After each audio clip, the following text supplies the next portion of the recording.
네, 오늘 말씀은요, 에베소서 2장 1절부터 10절의 말씀입니다. 에베소서 2장 1절에서 10절의 말씀입니다. 우리 한번 교독해서 읽겠는데요. 읽으실 때에 무슨 단어가 반복되고 있는지를 좀 유념해서 같이 읽어주시면 좋겠습니다.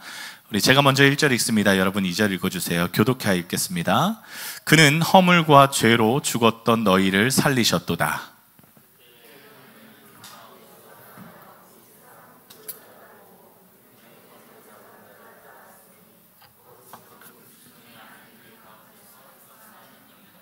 전에는 우리도 다 그 가운데에서 우리 육체의 욕심을 따라 지내며 육체와 마음에 원하는 것을 하여 다른 이들과 같이 본질상 진노의 자녀이었더니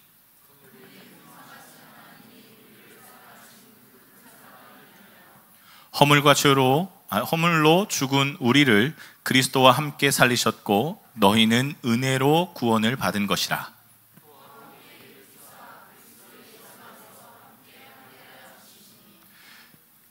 이는 그리스도 예수 안에서 우리에게 자비하심으로써 그 은혜의 지극히 풍성함을 오는 여러 세대에 나타내려 하심이라.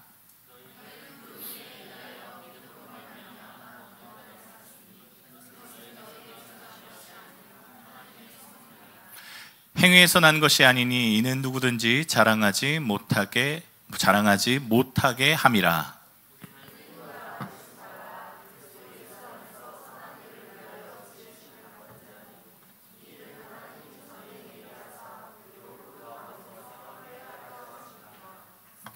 아멘. 여러분 일전에 한번 말씀으로 나눠드렸던 부분이긴 한데요, 오늘 말씀과 일맥상통하여 다시 한번 또 새로 들으시는 분이 계셔서 한번 먼저 좀 체크하고 넘어갈까 합니다. 창세기 4장에는요 인류의 첫 예배가 기록이 되어 있습니다. 그 예배는 가인과 아벨의 예배입니다. 하나님께서 가인과 아벨의 예배를 비교하시면서 받으시고 받으시지 않았다라고 기록되어 있는데, 여러분 성경 원어의 말씀을 그대로 빌려오자면 하나님이 받으셨다라는 말은 우리나라 말로 직역하면 하나님이 쳐다보셨다라는 의미였고, 하나님이 받지 않으셨다라는 말을 원어상 우리나라 말로 변형하면 하나님이 쳐다보지 않으셨다라는 의미라는 것을 일전에 한번 말씀드린 적이 있습니다. 그러니까 지금 우리도 하나님께서 우리의 예배를 받아주셨다라고 하는 표현은 하나님이 이곳에 오셔서 우리의 예배를 이렇게 직관하고 계신다라는 의미와 같은 겁니다. 하나님이 이곳에 함께 하신다라는 의미는 성경엔 이곳이 거룩하다라는 의미이기도 합니다. 오늘 그 말씀을 한번 보시면서 하나님이 왜 누구는 받으시고 누구는 쳐다보시고 누구는 쳐다보지 않으시고 누구는 받지 않으셨는지 먼저 확인해보고 넘어가려고 합니다. 말씀 볼까요? 창세기 4장 4절에서 5절의 말씀에 이렇게 기록되어 있습니다. 하나님이 뭘 받으셨는지 한번 보십시오. 같이 한번 읽어보겠습니다. 아벨은 자기도 양의 첫 새끼와 그 기름으로 여호와께서 아벨과 그의 제물은 받으셨으나 가인과 그의 제물은 받지 아니하신지라. 가인이 몹시 분하여 안색이 변하니. 자, 하나님께서요 아벨의 예배 제사를 받으셨는데 아벨은 양 새끼를 드렸습니다. 그래서 하나님께서 그 아벨의 제사를 받으셨다라고 해서 또 가인은 농부였기 때문에 곡식을 드렸습니다.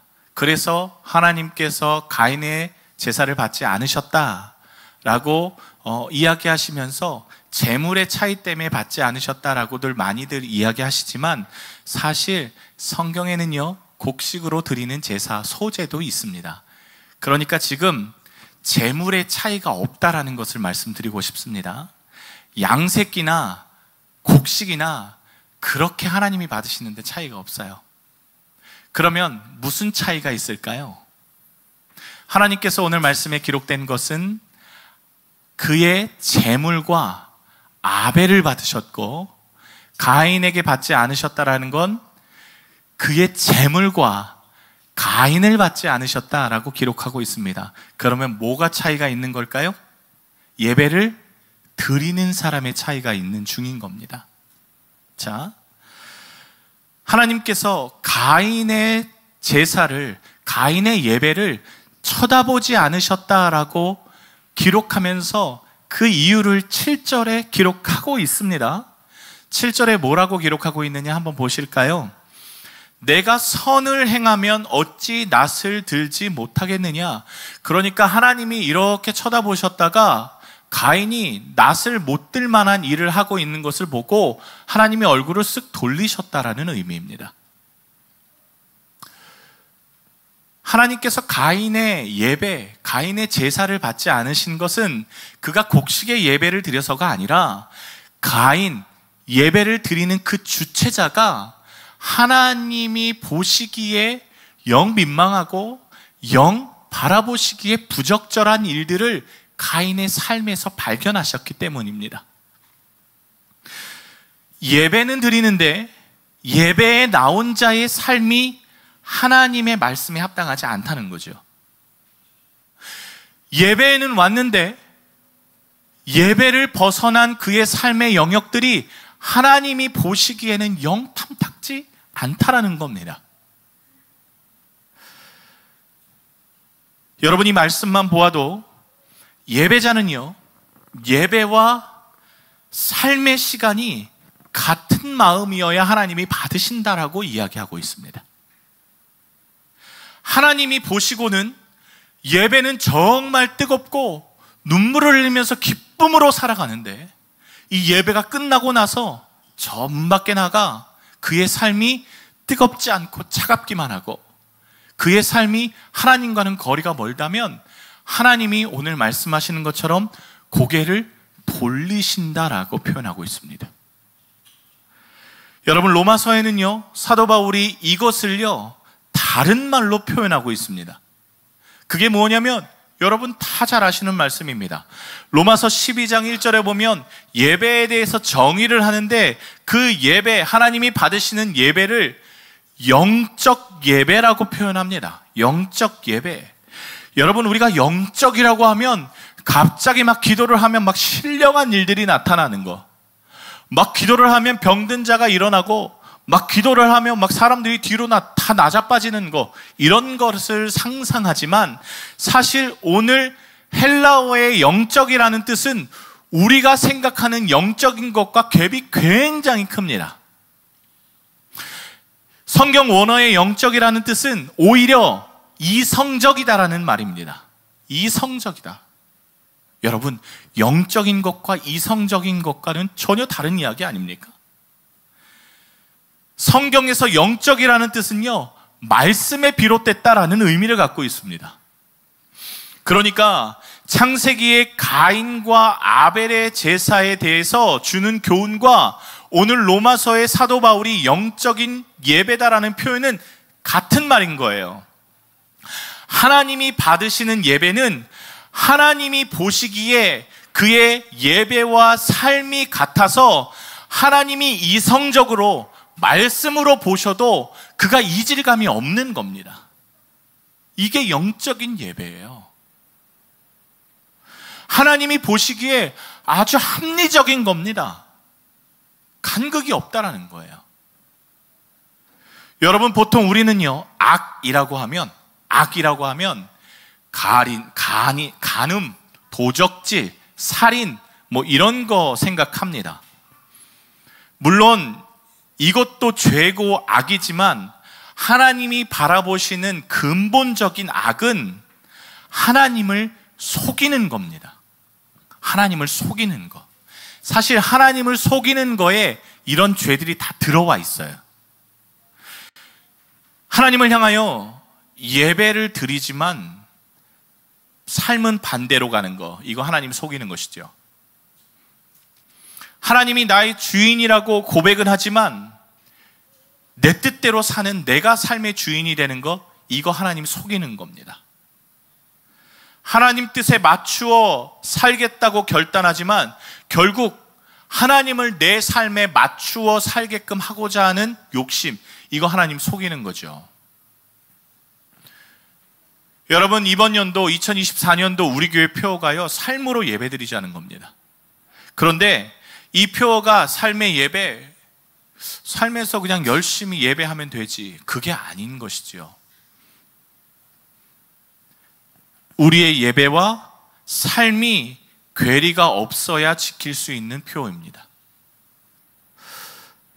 여러분, 저는요, 구원에 대해서도 강조하지만 최근 설교, 특히 이 에베소서의 말씀을 들어가면서 행위의 역점을 두고 여러분들께 설교를 드리고 있습니다. 그래서 이렇게 행위가 있는 삶을 살면 삶의 예배를 드릴 수 있다라는 주제로 계속 지금 말씀을 드리고 있는데, 이게 계속 강조하다 보면 부작용이 발생합니다. 무슨 부작용이냐? 행위와 구원의 관계가 모호해져요. 그래서 구원받기 위해서 행위를 해야 되는가라는 이런 질문들이 이제 문득문득 올라오는 겁니다. 자, 오늘 에베소서의 말씀, 또 행위와 구원에 대한 관계의 아주 핵심이고 정점의 말씀입니다. 오늘 우리가 함께 읽은 에베소서 2장 1절부터 7절까지의 말씀에는요, 우리가 구원받기 전과 구원받은 후의 상태의 변화를 기록하고 있습니다. 여러분 잘 읽어보세요. 구원받기 전에는 우리가 이런 사람이었습니다. 그런데 구원받은 후에는 우리가 이렇게 됐습니다. 사도 바울이 그렇게 기록하고 있어요. 구원받기 전에는 우리가 어떤 사람이었냐? 1절 3장 5절에 보면 허물과 죄로 인해서 죽었고 죄 안에서 행하는 자가 우리였습니다. 죄에 묶여있기에 세상의 풍속을 따르고 마귀가 좋아하는 마귀의 자식이었습니다. 이걸 본질상 진노의 자녀라고 표현했고요, 날 때부터 진노의 자식이었습니다. 이렇게 표현했습니다. 그런데 여러분, 날 때부터 진노의 자식이고 사단의 자녀고 우리가 내 안에서 내 뜻대로 살기를 소망하는 자가 하나님께, 질문입니다, 하나님께 예배를 드릴 수 있을까요, 없을까요? 네, 아까 우리 창세기의 말씀을 한번 기준을 삼고 보십시오. 가인이 하나님께서 고개를 돌려버리시는 일 앞에 하나님께서 그에게 말씀하셨죠. 자, 너가 거룩하지 않으면 왜 이렇게 화내? 한마디로 우리가 진노의 자녀이고 날 때부터 진노의 자식이었다면 하나님께 예배를 드릴 수 없는 존재라는 겁니다. 당연히 할 수 없습니다. 자, 이런 자가 하나님 앞에 예배를 드린다는 것은 하나님이 절대로 예배받지 않으십니다. 고개를 돌려버리세요. 하나님은요, 이런 우리를 가만히 두시지 않으셨습니다. 이게 은혜라고 하는 건데요, 하나님은 예수 그리스도를 통해서 믿음으로 인해 하나님과 원수되었던 우리가 다시 화평하게 하셨습니다. 하나님과 얼굴을 맞댈 수 있는 존재가 되게 하셨어요. 우리를 살리시고 구원을 베풀어 주셨습니다. 우리가 원수되었고요, 우리가 죄인이었지만 죄를 사면해 주셨다라는 겁니다. 자유자가 되게 하셨어요. 놀랍게도요, 이걸 우리는 구원이라고 표현하는데 오늘 4절에서 7절의 말씀에 보면 뭘 계속 반복하고 있는 줄 아십니까? 우리의 상태 변화, 즉 죄된 사람이었다가 구원받아 예수님을 믿어서 우리의 상태가 완전히 변화되어 하나님의 자녀가 되었는데, 이 상태 변화를 오늘 에베소서 4절부터 7절의 말씀에 반복하고 있는 구절로 정리를 합니다. 그게 뭐냐면 그리스도와 함께입니다. 그리스도와 함께를 계속 이야기합니다. 여러분, 구원받은 자를 뭐라고 정의할 수 있을까요? 저는 오늘 사도 바울이 이야기하고 있는 그리스도와 동행하는 자라는 정의가 정확하다고 봅니다. 우리가 예수님과 동행하는 건 구원받았기 때문입니다. 여러분, 하나님과 예수님과 동행하고 계십니까? 그러면 여러분들은 구원의 확정이 있는 자입니다. 우리 교회가요, follow를 슬로건으로 정했습니다. 예수님을 따라가겠습니다. 이 말을 다른 말로 표현하면 예수님과 같이 살겠다는 거 아닙니까? 예수님과 동행하겠다는 거 아닙니까? 우리가 하나님과 원수되었습니다. 그런데 이제는 하나님과 함께 삽니다. 완전한 180도의 변화를 사도 바울은 1절부터 3절, 4절부터 7절에 기록하고 있습니다. 자, 우리 어린아이들이 있기에 조금 더 쉬운 예화로 한번 표현해 보고자 합니다. 우리 택함이만한 저런 애가 부모를 잃고 살아갈 수 있는 방법이 없기에 시장통에서 구걸을 하며 살아갑니다. 말 그대로 거지지요. 그런데 길을 지나가다가 왕이 호련히 봤는데 저만한 애가 왜 저렇게 살고 있지? 하며 긍휼한 마음을 품습니다. 그리고 저 아이를 입양을 합니다. 자, 여쭙겠습니다. 저 아이가 지금 거지에서 왕의 자녀로 상태가 변화되었습니다. 이 아이가 했던 것이 있을까요? 무엇을 했을까요? 열심히 노력해서 왕의 자녀가 되었을까요? 아니면 왕의 눈에 띄기 위해서 자신을 멋지게 가꿨을까요? 아무것도 하지 않았습니다. 그저 왕의 긍휼함, 왕이 불사기 영입으로 인해서 거지 아이는 왕의 자녀가 된 겁니다. 성경은 이것을 은혜라고 표현합니다. 은혜. 요즘 청년들과 아이들은요, 이 은혜를 잘 몰라요. 그래서 밥을 사주면 이렇게 얘기합니다. 왜 저한테 밥을 사주세요?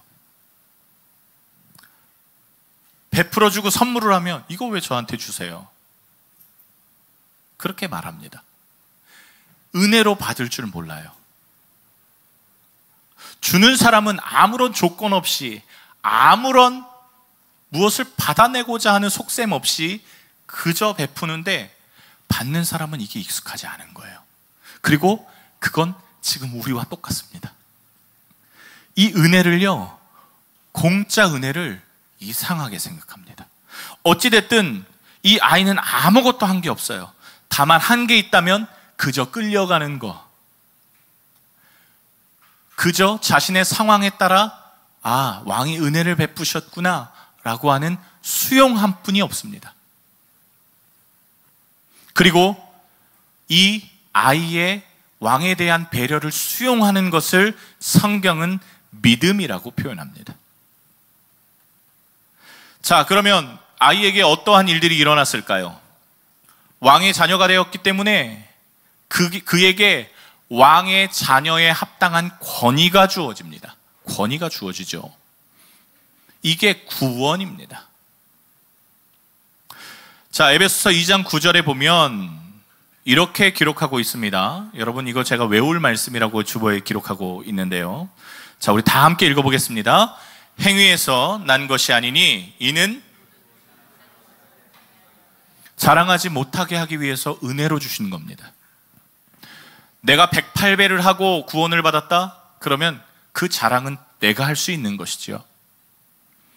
내가 사회 봉사를 해서 구원을 받았다? 그러면 사회 봉사를 했다라는 내가 자랑할 수 있는 것이지요. 교회의 헌금을 엄청나게 해서 구원을 받았다? 그러면 그 헌금을 내가 드리게 되는 것이지요. 그러나 하나님께서 누구든지 자랑하지 못하게, 행위가 그 어떤 것도 껴들지 못하게 우리를 그렇게 구원하셨다라고 표현합니다. 그래서 이것을 공식화해 봤습니다. 여러분, 이렇게 하시면 이해하기 좀 쉬우실 것 같아요. 자, 오직 은혜에 의하여 우리는 믿음으로 말미암아 구원을 받았습니다. 여러분, 동의하십니까? 네, 우리 아멘 한번 크게 해보겠습니다. 동의하십니까? 예, 이건 확실해야 됩니다. 그런데 저는요, 에베소서를 설교하면서, 아니, 사실은 우리 호치민 신촌교회가 설립되면서 행위에 대해서 굉장히 많이 강조했습니다. 은혜와 믿음에는 조금의 행위도 포함되지 않습니다. 내가 조금이라도 했다? 아니요, 우리의 구원은 그렇게 이루어지지 않았습니다.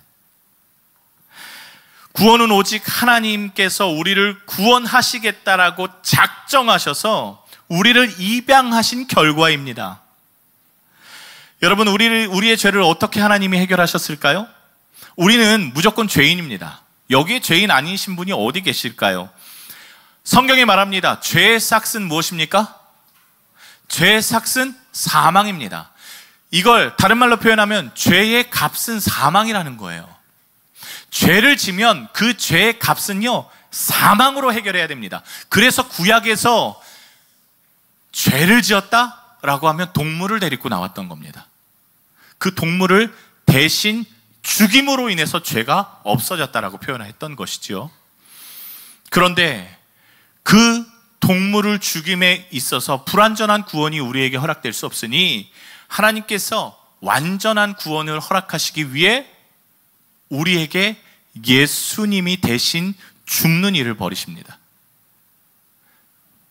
죄의 삭을 다 예수 그리스도에게, 저는 이런 표현을 씁니다. 덤탱이 씌웠죠. 죄는 내가 졌는데 책임은 예수님이 진 겁니다. 그리고 예수님께서 죽으셨습니다. 거지가 왕의 긍휼함을 수용했던 것으로 입양된 것처럼 우리도 예수님이 나를 위해서 죽으셨음을 수용하고 믿는 것, 이것으로 구원의 사건이 나의 사건이 되는 겁니다. 자, 여기에는요, 행위가 조금도 포함되지 않습니다. 오직 믿음으로 구원받는 것이죠. 그런데 여기서 조금 우리가 좀 걸리는 게 하나가 있습니다. 그러면 뭐야? 자, 이제 교회 안 다녀도 구원받는다는 얘기네. 이렇게 이제 우리 머리가 팡팡 돌아가는 우리 사람들이 말하죠. 교회 안 다녀도 그럼 구원받을 수 있다는 얘기네. 그러면 교회 안 다녀도 되겠네. 자, 정답을 드리면 교회 안 다녀도 구원받을 수 있습니다. 그럼 뭐야? 착하게 안 살아도 구원받을 수 있다는 얘기네. 정답을 말씀드리면 착하게 안 살아도 구원받을 수 있습니다. 조금 더 나가볼까요? 그러면 말씀 안 읽고 말씀 따라 살지 않아도 구원받을 수 있다는 얘기네. 막 살아도 되겠다라는 얘기네 하고 생각할 수 있죠. 네, 그래도 구원은 가능합니다. 자, 그런데 제가 드렸다는 이 가능하다라는 이야기가 구원받은 자에게는 사실 성립이 안 되는 얘기예요. 자, 왜냐면요, 우리에게 하나님이 은혜로 구원을 주셨는데 은혜로 구원을 주시는 순간에 우리에게 무엇까지 같이 주시냐면 사명도 같이 주십니다. 자, 사명을 같이 주셨다는 게 중요합니다. 그리고 성경에는 이 사명을 다른 말로 표현한 것들이 굉장히 많습니다. 자, 제가 한번 읽어드려 볼게요. 에베소서 2장 10절의 말씀, 앞에 있는 공식과 대입해서 한번 보시면 좋겠습니다. 우리는 그가 만드신 바라 그리스도 예수 안에서 선한 일을 위하여 지으심을 받은 자니 이 일은 하나님이 전에 예비하사 우리로 그 가운데에서 행하게 하려 하심이니라. 사명을요, 오늘 에베소서 2장 10절에는 뭐라고 표현하고 있냐면 선한 일이라고 표현하고 있습니다. 그리고 저는 이 선한 일과 사명을 다른 말로 표현하는데 그게 바로 행위라고 표현할 수 있겠습니다.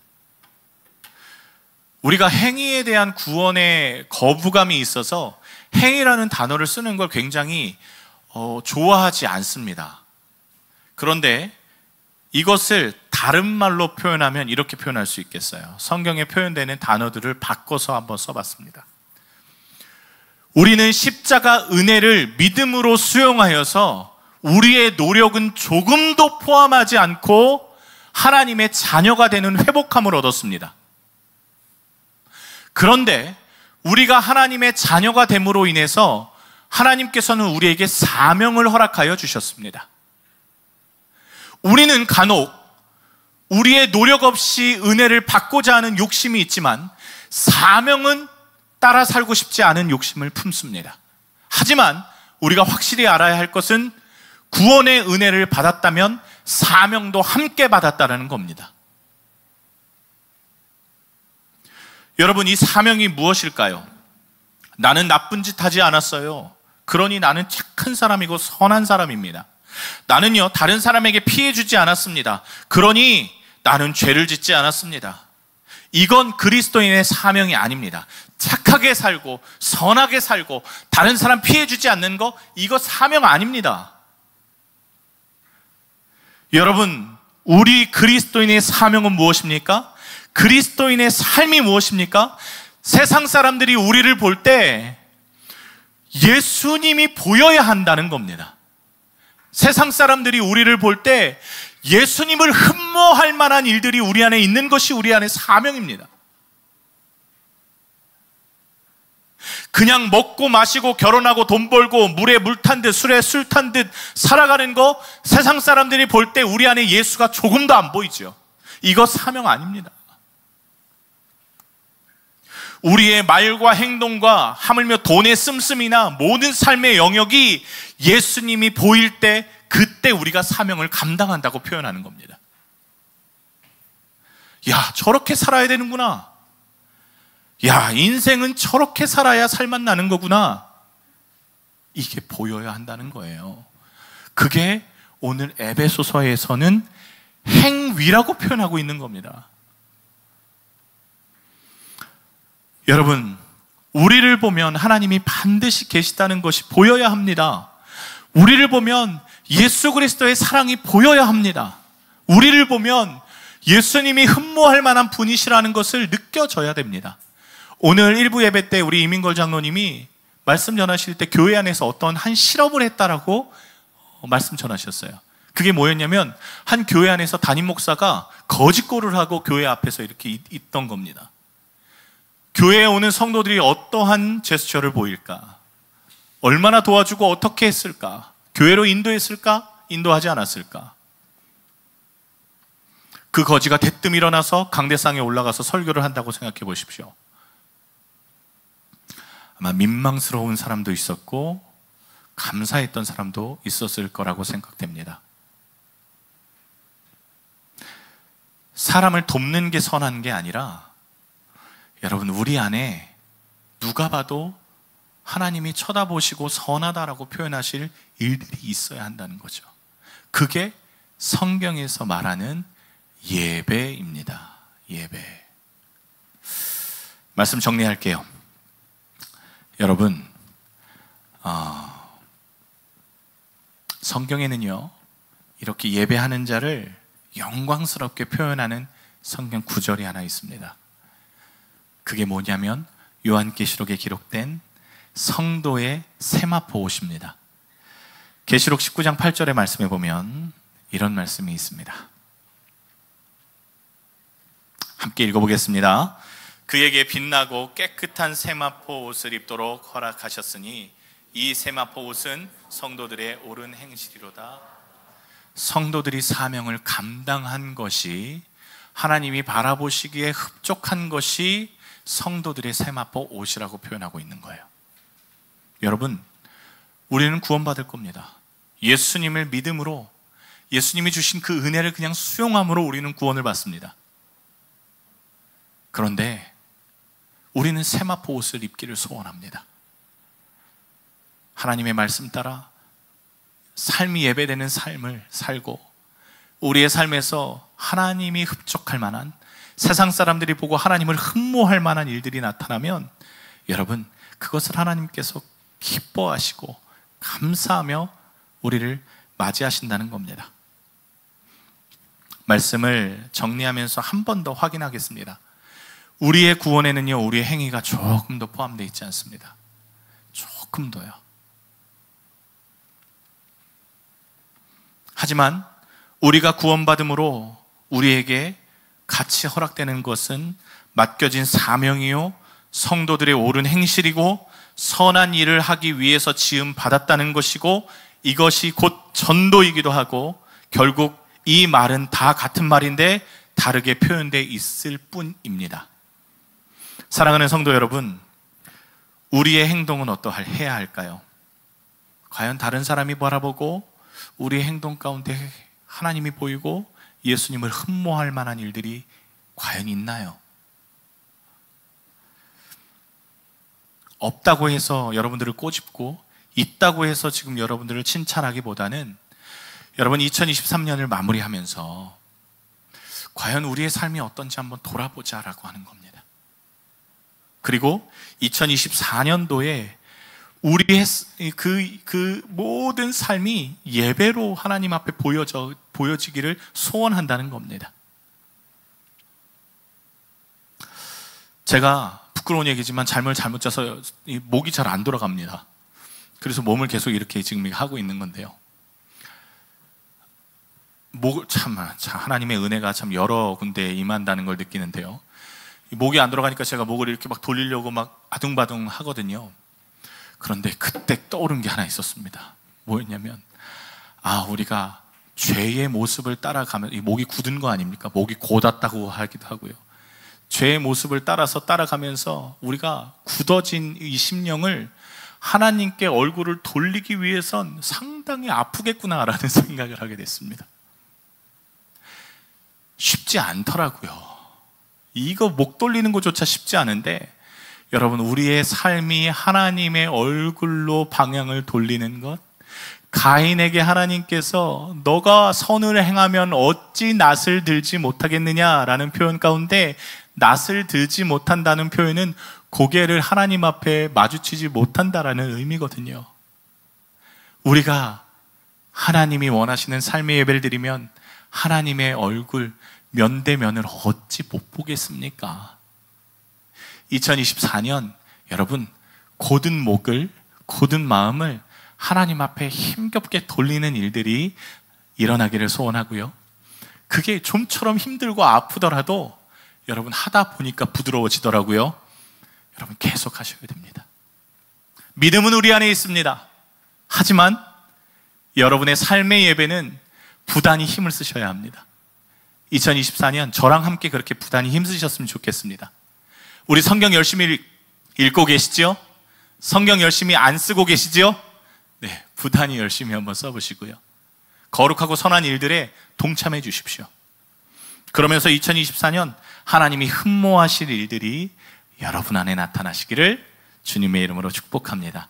우리 결단하면서 하나님 한번 찬양할까요? 말씀 앞에서 경외함으로